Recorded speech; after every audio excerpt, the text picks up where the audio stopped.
三藩市市參議會新市參事宣誓就職，新任嘅華裔嘅市參事邱信福就被選連任議長。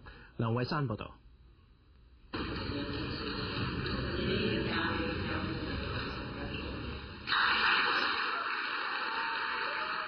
三藩市市參議會嘅新成員今日宣誓就職，之後隨即投票選主席。除咗原來嘅主席邱信福，第7區市參事 John Ellsberg 同埋第11區市參事 John Avalos 都獲提名。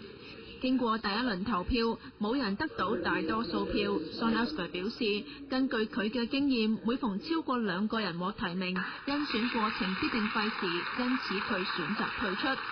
喺第2輪投票，邱信福盡得原本屬於 John Ellsberg 嘅票，成功連任主席。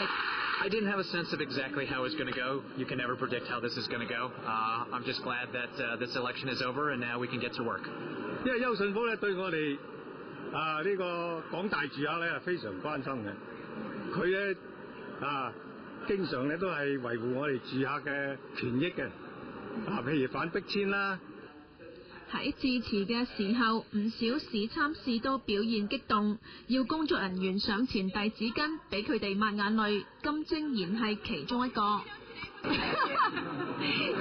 like what I said. It was much more emotional than I thought it was going to be. I didn't wake up this morning having all these feelings, but walking into the room and just seeing the people that I've worked with for the last 10 years and walking into the board chambers, it meant a lot to me. I'm proud to be here today.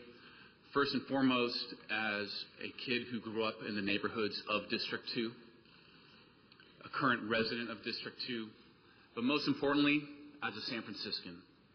朱家文表示期待同新舊同事合作愉快。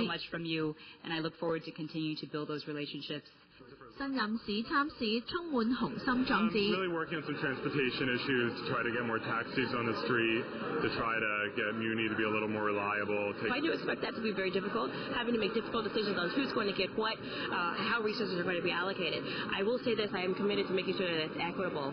今屆三藩市市參議會出現歷史性嘅局面，有4名亞裔市參事，有韓裔金晶賢、華裔邱信福、馬兆光同埋朱家文，加埋有可能成為臨時市長嘅李孟賢，令到一時之間有5名亞裔喺市政府中擔當要職，令到亞裔喺政壇嘅影響力大大提升。26台記者梁偉山報道。